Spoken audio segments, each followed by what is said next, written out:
Welcome back to Suman TV. నేను మీ సుప్రసాద్. రాష్ట్ర రాజకీయాలలో ఒక సంచలనం. నమ్మిన సిద్ధాంతం కోసం, సామాజిక వర్గ హక్కుల కోసం చివరి శ్వాస వరకు పోరాడిన ఉద్యమ సూర్యుడు ఇక లేరు. కాపు సామాజిక వర్గ అగ్రనేత, మాజీ మంత్రి ముద్రగడ పద్మనాభం కన్నుమూశారు.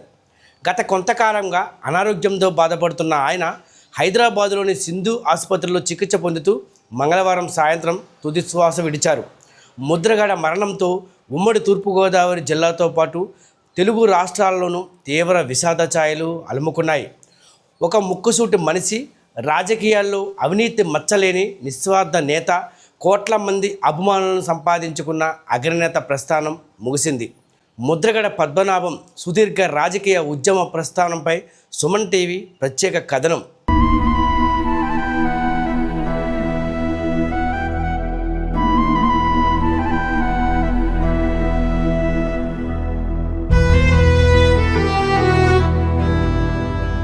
ముద్రగడ పద్మనాభం అంటే కేవలం ఒక పేరు కాదు, అదొక నమ్మకం.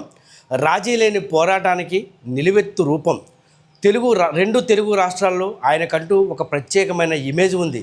ముఖ్యంగా కాపు సామాజిక వర్గ అభ్యున్నతి కోసం, రిజర్వేషన్ల సాధన కోసం ఆయన సాగించిన అలుపెరగని పోరాటం చరిత్రలో నిలిచిపోతుంది. కిర్లంపూడి వేదికగా ఆయన చేపట్టిన ఆమరణ నిరాహార దీక్షలు అప్పట్లో రాష్ట్ర వ్యాప్తంగా పెను సంచలనాన్ని సృష్టించాయి.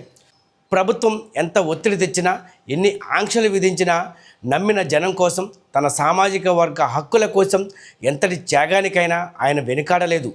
తుని వేదికగా జరిగిన కాపు గర్జన సభ, ఆ తర్వాత జరిగిన రైలు రోకోలు ఆయన పోరాట పటిమకు, నాయకత్వ శక్తికి సజీవ సాక్ష్యాలుగా నిలిచాయి. హక్కుల కోసం అలుపెరగని పోరాటం, కాపు సామాజిక వర్గానికి బీసీ రిజర్వేషన్లు కల్పించాలనే ప్రధాన డిమాండ్తో ముద్రగడ చేసిన సుదీర్ఘ పోరాటం రాష్ట్ర రాజకీయ చరిత్రలో ఎప్పటికీ గుర్తుండిపోతుంది. ముద్రగడ పద్మనాభం రాజకీయ ప్రస్థానం అత్యంత విలక్షణమైనది. స్వార్థ రాజకీయాలకు ఆయన ఎప్పుడూ దూరంగా ఉన్నారు. కేవలం తన జాతి హక్కుల కోసమే పదవులను సైతం తృణప్రాయంగా భావించిన లీడర్ ఆయన. 1978లో జనతా పార్టీ తరపున ప్రత్తిపాడు నియోజకవర్గం నుండి అతిపిన్న వయసులోనే ఎమ్మెల్యేగా గెలిచి అసెంబ్లీలో అడుగుపెట్టారు. ఆ తర్వాత రాజకీయాల్లో తనకంటూ ఒక ప్రత్యేక ముద్రను వేసుకున్నారు. దివంగత నేత ఎన్టీఆర్ మంత్రివర్గంలో ఎక్సైజ్, రవాణా శాఖ మంత్రిగా బాధ్యతలు నిర్వహించారు. ఆ తర్వాత కాంగ్రెస్ హయాంలో పౌర సరఫరాల మంత్రిగా ప్రజలకు సేవలు అందించారు. ఇక 1999 లోక్సభ ఎన్నికల్లో కాకినాడ పార్లమెంటు స్థానం నుండి పోటీ చేసి ఏకంగా 1,21,000 ఓట్ల రికార్డు మెజారిటీతో ఎంపీగా విజయం సాధించి తన సత్తా చాటారు.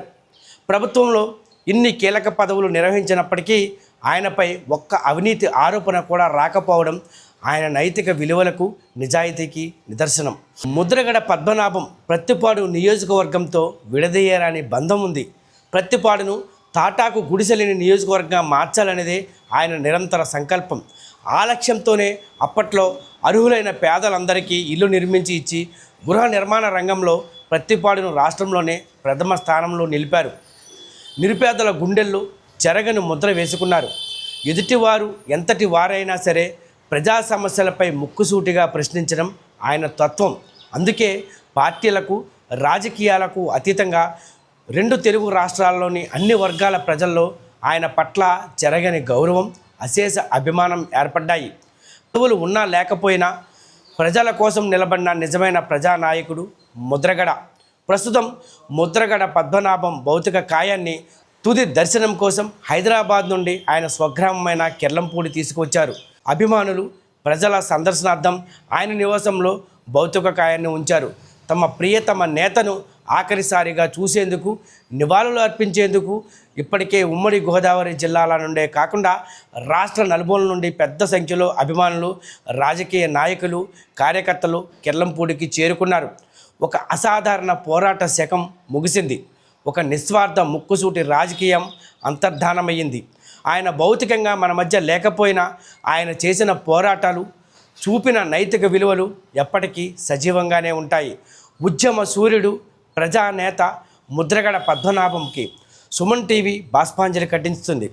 కెమెరా పర్సన్ దుర్గాపేస్తో శివప్రసాద్. సుమన్ టీవీ, ప్రత్తిపాడు నియోజకవర్గం.